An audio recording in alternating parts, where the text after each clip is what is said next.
learn, work, and live on Treaty 11 lands within the Gwich'in settlement area and the lands of Inuvik with final agreement.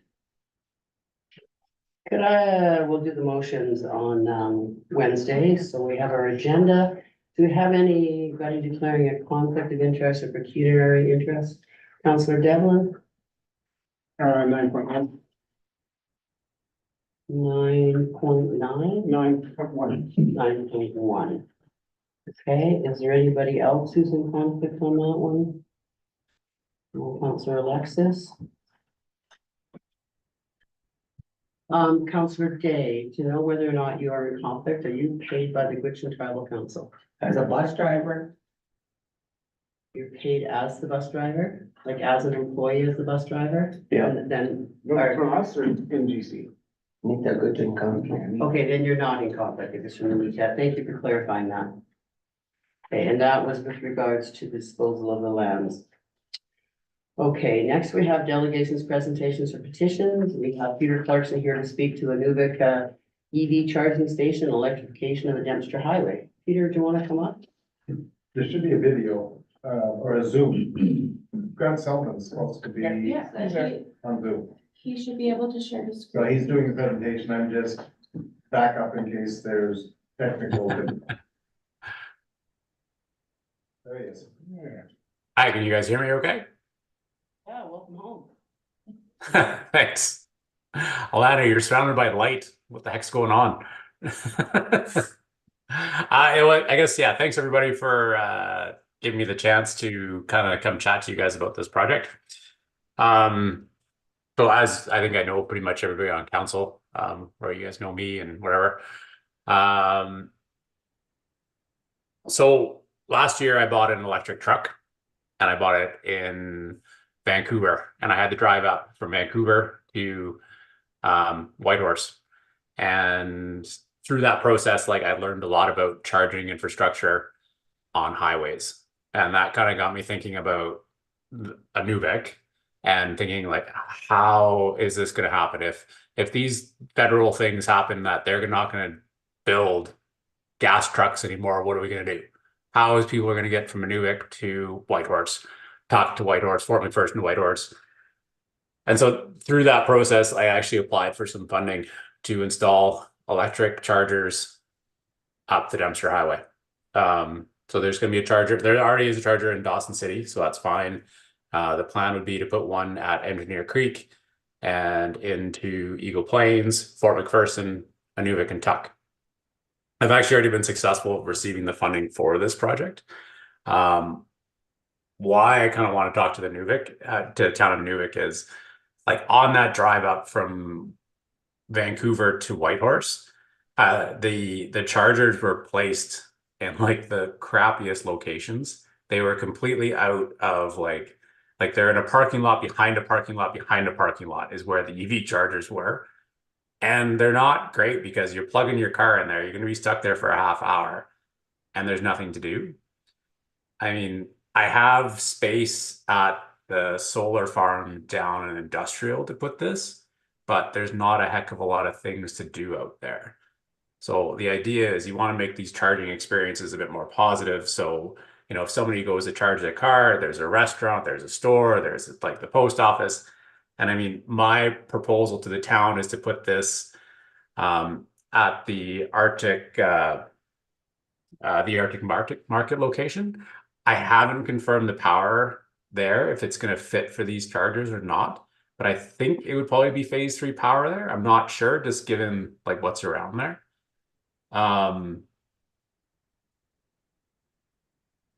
So yeah, that's what I'm kind of looking to place these things like in central locations into the town of Inuvik. The chargers it'll be, I can see if I can pull my screen up here to show you what they look like.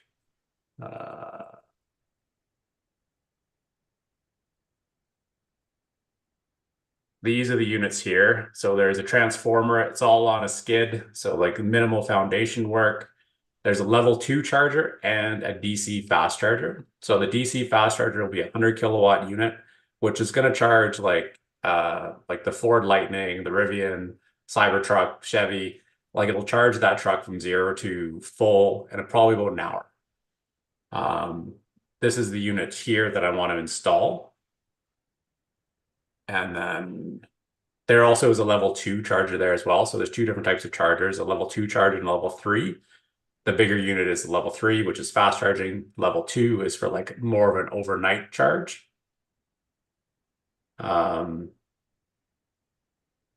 Yeah, so also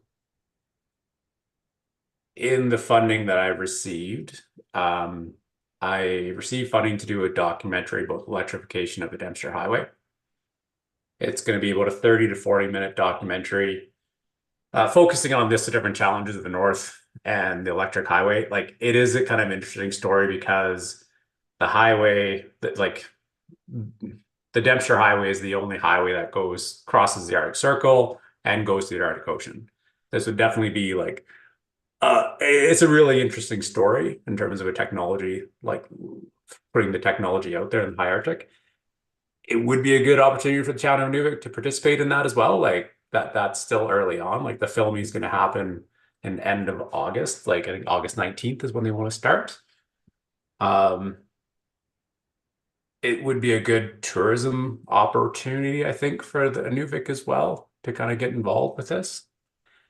So what I would like to do is put I'm open to other suggestions too for the location of it, like wherever kind of works for the town. It is a pretty fast moving project though. Like I do need to kind of land on a site pretty quickly. Like I said, I have all the funding to do it. There'd be no cost to the town of Inuvik. I can operate these things pretty remotely. Like they're simpler than a card lock kind of system. Yeah, that's about it. But just kind of looking to see if the town is interested and kind of looking at this as an opportunity, or should I just proceed with putting it down on the megawatt site? Another little bit of interesting information too is that the megawatt site should be commissioned end of this month, hopefully. So. Are there any questions for Grant?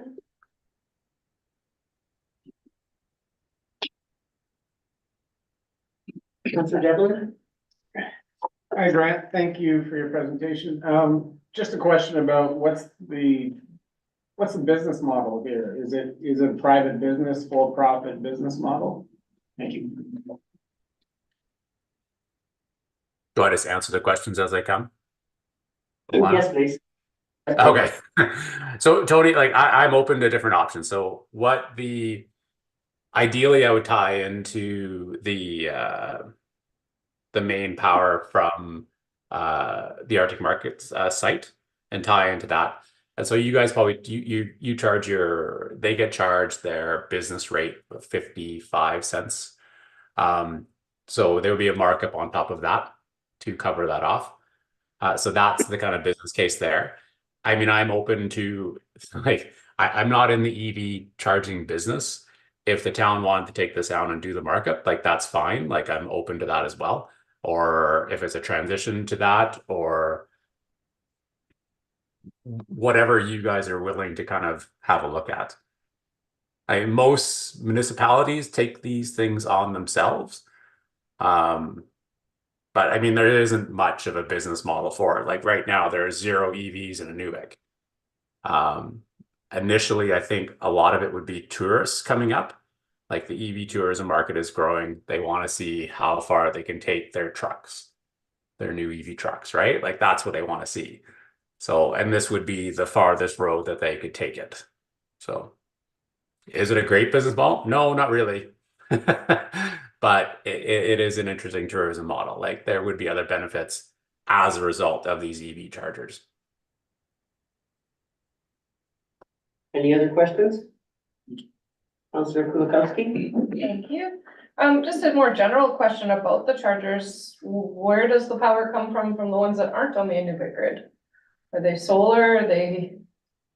How do they generate power to then charge everything? The ones that aren't in the Inuvik grid, the other communities? Yeah, or I mean, you said one at Engineer Creek, so is that then, that's not on a power grid, right? So then is it diesel generation? Engineer Creek actually has like one of the first Yukon remote diesel, solar plants for grader stations there. Would it be using diesel? Yeah, it would be using diesel for sure. But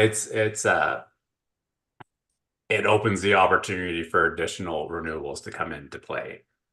Right. For sure. Yeah. Like it's same with Fort McPherson. Like, there's plans for Fort McPherson to do a bigger renewable project. There's plans for Tuck to do a bigger renewable project. Yeah. And as part of this study, like I'm actually doing the feasibility work for each of those sites to actually show them what the potential is for each of those communities. Like I'm not doing the work, like I won't be building the projects themselves, but I'll do all the design and engineering work and then hand that to the community to say, if you want to build a project, here it is. So. Thank you. Any other questions, Councillor Devlin? I just sort of a question for administration, both Cindy and perhaps Charlotte as well. You guys have if we did do something in Jim Cooley Park, would there be an idea that we would have space, that something could be logistically work in that location? And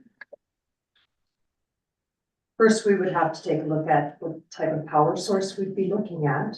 The other consideration is liability and protection of the assets. That is a known place where there is a lot of vandalism that is already done to our building. So that is something to consider in terms of, are we going to take on that liability? If there is any damage, what is the operating and maintenance costs of that? How will it be secured?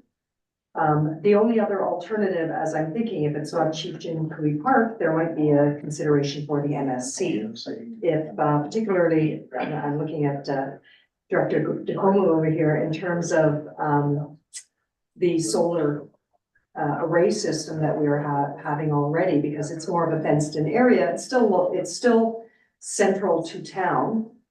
There's turnarounds and that type of thing, and it's a little more secure. We also have less traffic over in that area than we would, 2 o'clock in the morning at the Welcome Center. So I would be, I think we would need to take a look at, are we, meaning town council, willing to take on that liability and security of that facility is something that I would consider.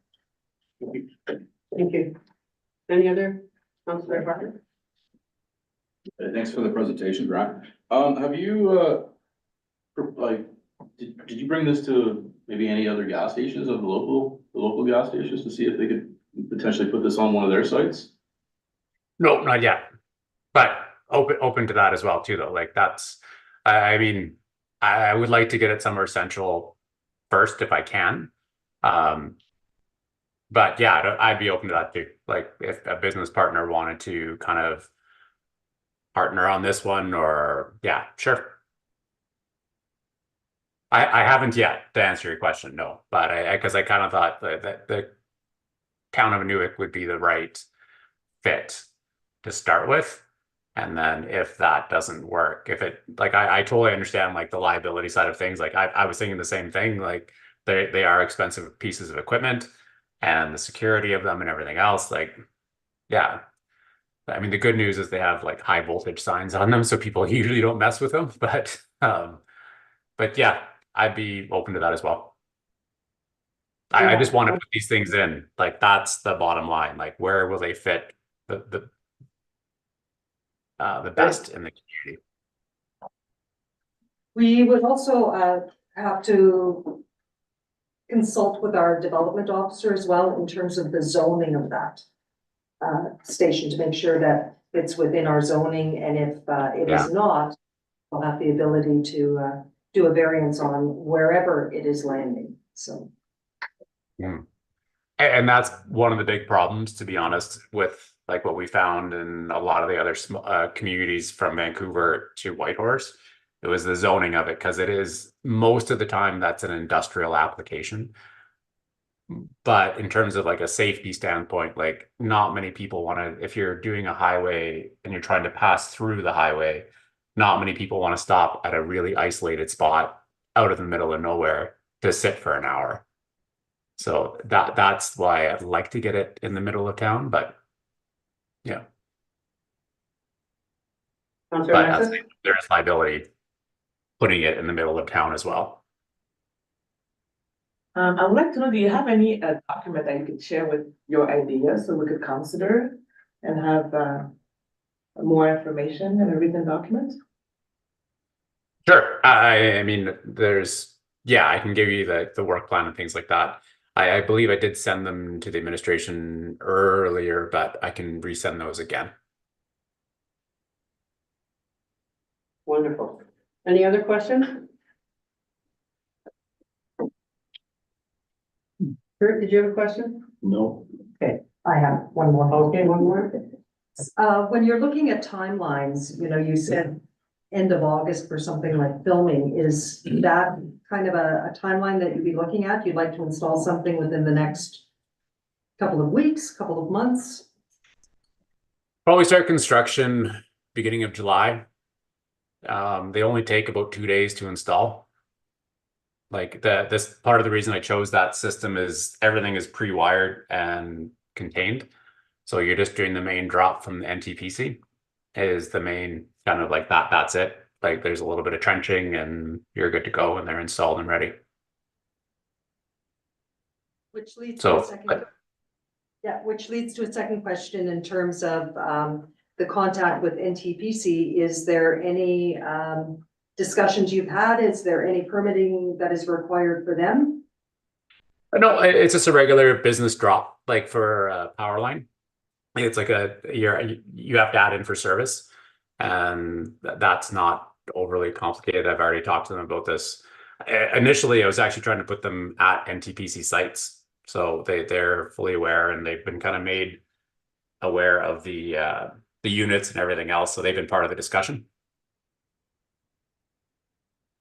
Okay. Yeah. No, They were the ones actually that kind of helped steer me towards the locations that can handle the EV chargers, the fast chargers. thanks, Grant. If you could, oh, sorry, Kurt, you have a question? Not very, that's being that we're putting our solar power into MSRC in that same corner, that might be a fitting fit there. Plus there's parking there, and plus it's a 2-minute walk to Jingley Park. It's all to be consolidated in one area. That'd be the best fit in our community, it looks like. It would look very modern. Okay. So Grant, you've already sent the document to administration, have you? Yeah, but I'll resend that though. Like I have a community readiness package kind of thing. I've sent one to Tuck in Fort McPherson and Inuvik, so but I can resend those. Yeah, would you please, and then we'll all take a look at it and. Yes, Sure. Kurt? So are you gonna be the first one to use these coming up the highway, Grant? Am I gonna be the first? Yes, I will be. I'm in charge of. I'll make you a convert, Kurt. Don't worry. If not.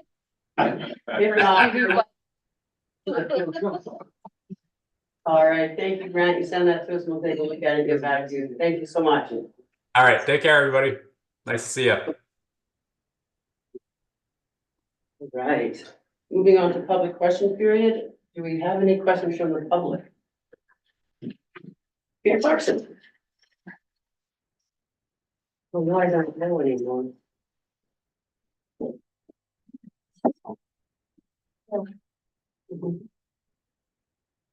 Quick comment, first before the question, Grant won't be the first, there was a Tesla that came up who was, begging and borrowing power from everybody all along the Dempster and kind of being annoying and, a bit of a parasite. But that, 2 years ago? Yeah, anyway, he did make it to Tuck and he did make it back, but it was, yeah, not there, supposedly doing the trip because he wanted to do it in the Tesla first, but it was, anyway, it wasn't a great trip. Question I have, I understand that there's a whole bunch of solar panels going up and it's gonna be going along the Witchen Road on the side slope of that road. And I guess 2 questions, has all the permitting been done with the Power Corp and that they're on site and ready to go with that and adding that to the system, given what that'll mean for the actual grid. And then the second question was, has there been any geotech work and water work? Because anytime you have a slope and we know the amount of water that has come down that existing slope and gone under the rec complex and around the rec complex, and water flow has been an issue at the Igloo Church and in different places. And I'm just wondering whether there was any environmental or water studies done on that project.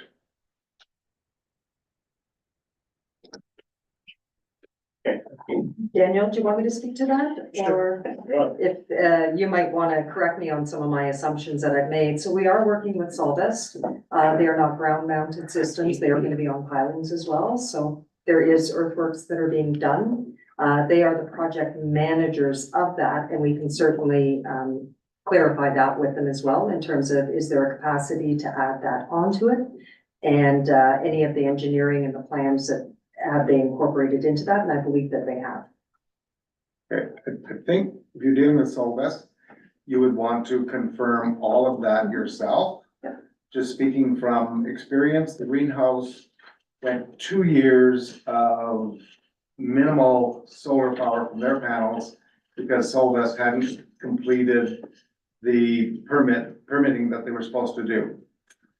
And as much as they will say they're going to do everything, you really need to be on them and tracking it closely.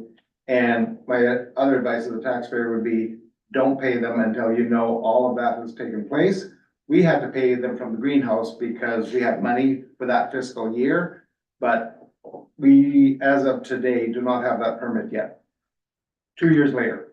Are you talking about a development, like our town of Inuvik development permit? No, this, or well, no, the, with NTPC? with Yes. NTP, NPPC. Okay.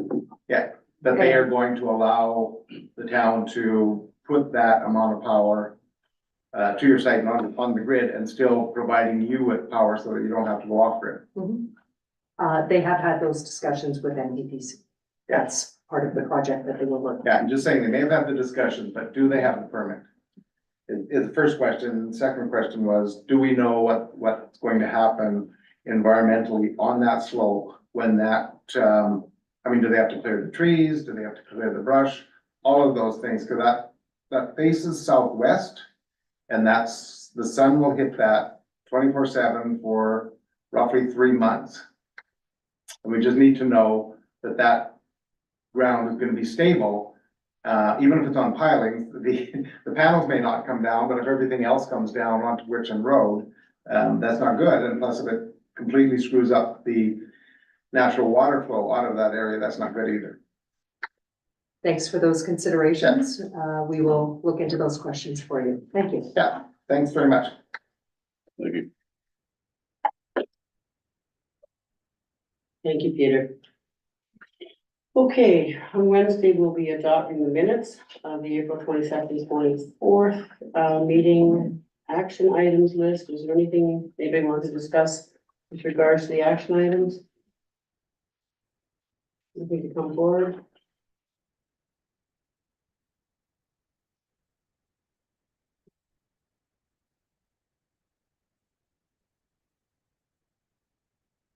Can I just ask, Director Krug, where are we at the scent policy in the recreation center?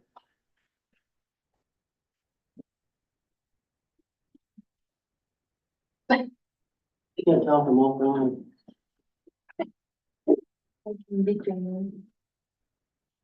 I'm still doing some research as to the scent policy and communicating with communities. I've just been back in the office for a couple of days and getting caught up with certain items that are on the list.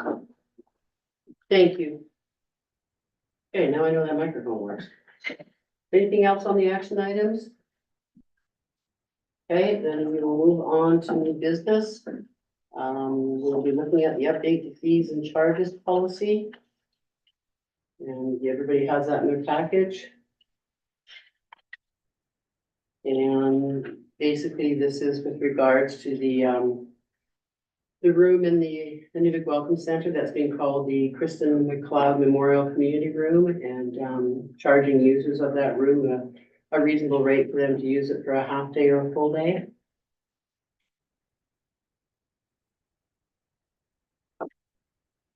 Any comment on that? Yes. Just a clarification, it's only if it's for a business purpose? Is that right, that it would be charged? Yes, I think you're correct. Thanks for noticing that.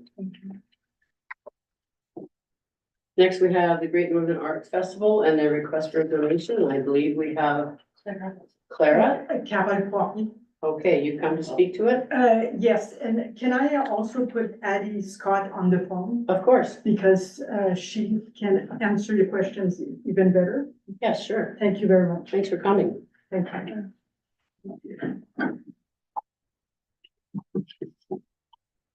After leaving a message. I'm just gonna fix it. Okay, Colin.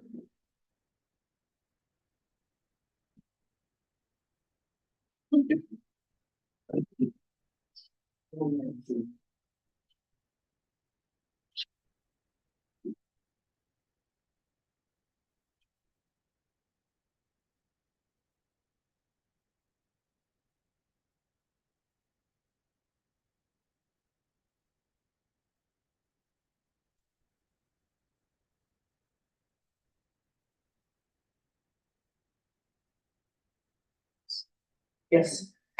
Can I just make a All right, suggestion? and so you're on speakerphone right now? If Addie has access, could she just join the Zoom? So I have Addie on the phone right now, and I'm gonna spy up for her. Is she somewhere that she could access a computer though, or a phone to use Zoom? So she could be on the sound system? Is that easy for you to access the board meeting on Zoom, Addie? Yeah, To find- on my laptop. Yeah, find the link, Can't remember what her email is. We can send it to you right now. okay, thank you. Okay, perfect. What's Addie's updated email address? Well, Ganef, email.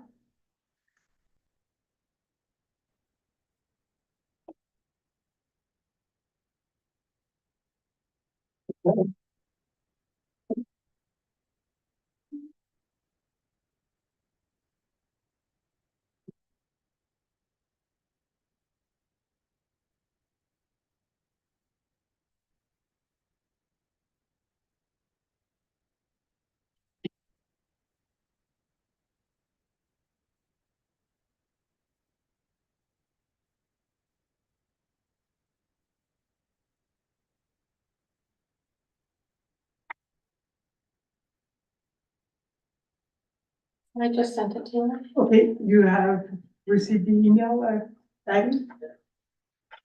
Yeah. Okay, Okay, I'm gonna hang up to you and then try. perfect. Okay. Thank you for your patience. Thanks, Jenny.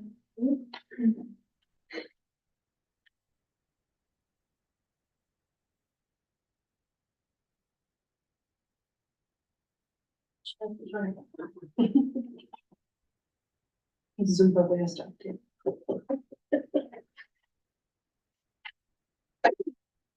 Is the Arts Festival planned for July 10th to 15th this year? Yes, that's right. Okay.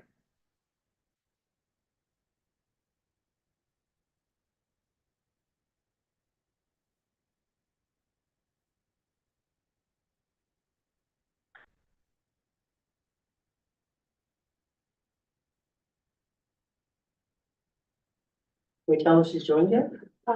She has not joined yet, no.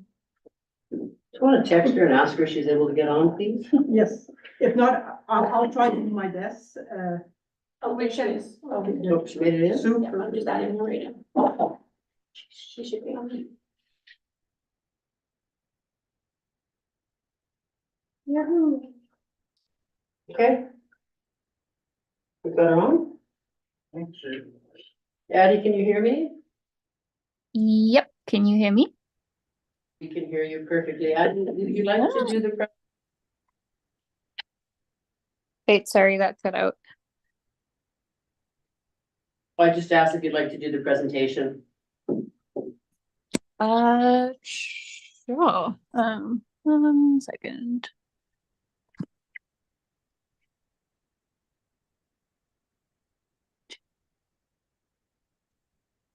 Sorry, I'm trying to find the initial email I sent to Jenna. Yeah. Okay, so this time is my first time applying for this in-kind donation from the town. But from my understanding, the town of Inuvik is a long-term sponsor of the Great Northern Arts Festival. And then over the past 5 years, the festival has really struggled with COVID, obviously, and then being cancelled last year. So we're really hoping to reinstate the festival this year. And then instead of it being a 10-day longer festival, we're requesting the dates for a 5-day festival instead, just so that we can slowly ease back into it and make sure we do run something this year and do it well so we don't spread ourselves too thinly. So the request from the town of Inuvik this year is to have the festival hosted from the 10th to the 15th of July. And then we would need the additional days beforehand from around like probably around the 1st of July to the 10th to be able to set up like the gallery, for example, in the ice rink and curling area, and then maybe a 4 or 5 day tear down after the festival. So in total, some of the areas would need to be used for around 20 days, but the festival dates themselves would be 10th to the 15th.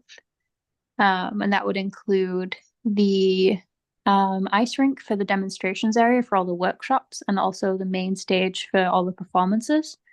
And the ice rink curling lounge would be used as kind of like an entry to the gallery where all the merch is sold and a artist kind of wellness space. So we have a bit kind of cornered off to the side where people can just gather and take a rest. And then the curling rink itself would be used for the gallery as it has been in the past. And then the main community hall area would be hopefully used for artists like breakfast, lunches, meals, just so we can have everything in one space. And then hopefully we'd be able to use the big white Inuvik tent for a couple of performances as well, just to give the festival that kind of big public appearance and make it more accessible to everybody too. Yeah, I think that's kind of the main spiel. Does anyone have any questions about that? Councilor Kulikowski? Thank you. Thanks, Addie. Just in the request, it actually says that you're requesting the large tent for 15 full days. Should that be reduced then to just 2 days? Yeah, sorry. I may have made a couple mistakes. The big tent itself, initially when we applied, we were thinking we'd only be able to set up one space for performances. But then after talking with the board, we decided that it would be a lot easier and weather dependent if we did have the main performances inside in the MSC. So it would be better if we could just do some of the main music performances probably like on the Friday night and on the weekend in the big white tent. So we could reduce that time request if needed. And I actually read it wrong. Sorry, the large tent looks like it's at the MSC, whereas the pavilion would be the stage and sound and everything. But still good to know that it could be reduced a little bit there. Mm-hmm. When do you expect to have like those schedules set then, so that we would have a firmer number of like, it's going to be 20 full days, but only 2 here and 7 here kind of thing? Do you have a deadline date to have your schedule set for those types of things? We have most of that organized now. I'm just finalizing with a couple of our performers. So I probably will know exactly the dates and performance venues by the end of this week.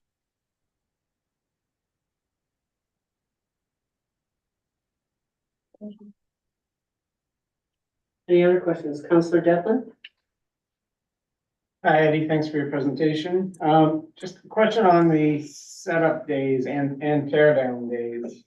They do seem a bit extreme, 10 days to set up and 4 or 5 days to tear down. Don't want to step on anybody's toes, but I know a bit about this festival. And I think the most we've ever had for setup was about 7 days and tear down no more than 2 days. So I'm wondering if we can sit down by a little bit, and particularly because July 1st is obviously a stat holiday with Canada Day. So we are running into some staffing problems then.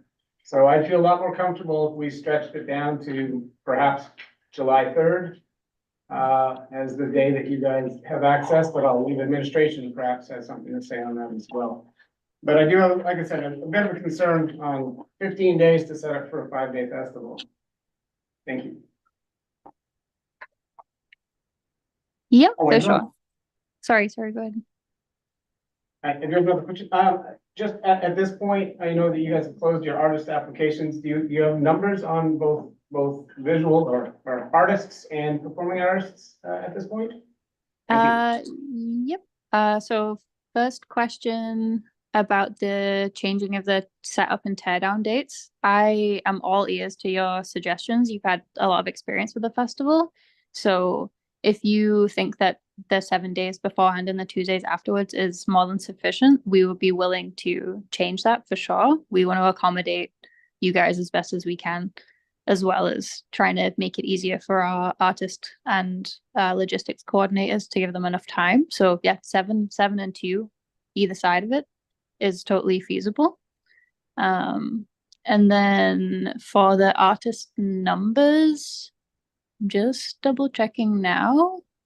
So this year, because we haven't run for a few years and then the whole COVID hit, we don't have a big backlog of funding. So there are only a limited number of artists that we can fully sponsor this year. And with cuts with ITI and ECE announcing their funding late, we have given quite a few artists conditional acceptance letters. So they will be making their own way to Inuvik and accommodating themselves in Inuvik with the discounts that we can provide, but we can't accommodate people. So right now, the fully accepted list of artists who are visual artists is 29, but hopefully will be at least 40 in the next couple of weeks as people get their funding applications back from ITI or from their own provinces or territories that they've applied to.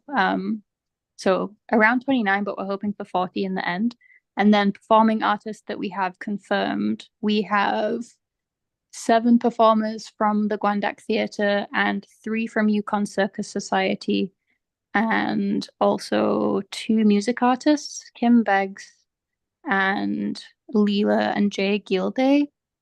So we're hoping to have a couple more artists there. So in total, probably around 15 to 20. Thank you, Addie, and your performing artists sound awesome. So Yeah, congratulations. I'm super stoked. Yeah, it's going to be a really cool festival. Any other questions, Brad?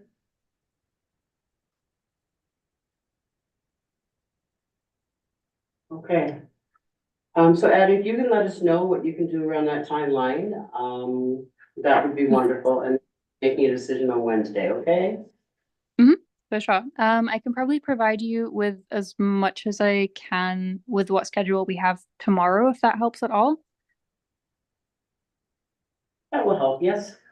Okay, perfect. I'll send you as much as we have in terms of draft schedule and where people are going to be situated for like performances, visual arts displays, that kind of thing. And if there's anything you guys think of in the meantime, please feel free to email me and I'll try answer questions best as I can. Thank you. No, thank you guys. Okay.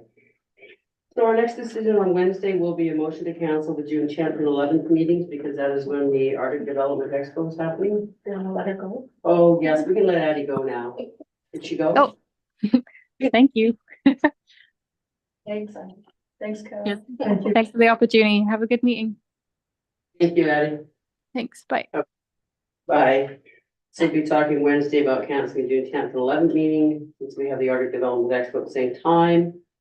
We'll also be looking at the tender award for the Quonset demolition. This is the Quonset over by the Midnight Sun Complex, the one that used to house a Sedna pool. And that is coming down because that's going to be part of our solar farm. So Wednesday, item 9.1, we'll be looking at the bylaw to dispose land by way of sale. Moving on, we have department updates. Do we have any department updates tonight? Seeing no, okay. Mr. Larman, do you have an update or are you telling me no? No, next one. Your next. Meeting, okay. Second session. I thought so, but just want to be sure and give them a chance, you know, everybody's so eager. I hear the firefighters have done went well. So information item, Nice. Yes. I don't know what to say. We'll put that in the minutes, okay? Okay, so information items, we have the strategic priorities chart. Yes, I feel like this chart is kind of obsolete at this point with 6 months left and it hasn't been updated for 2 years. I wonder if we could get or do an update to it just to remove anything that's been accomplished. So that we can have an actual look at what was left on our original list of things while we're still playing catch up all over the place on other things. I don't know if anyone agrees with that, but I don't think adding more at this point is feasible with only 5 months left, but Clean it up a bit. having a look at seeing, oh, and maybe making a side note of what has been accomplished is always something good that we can look back on as a council, but continuing to just put it in there and then not do anything to it. I mean, I know that admin is still working on a lot of the things that have been in here or has accomplished them. So, okay, so you were asking for it to be updated, yes, okay? Anybody else have any comment? All right, we'll ask the administration to update the strategic priorities chart, tell us where things are at. Any council concerns?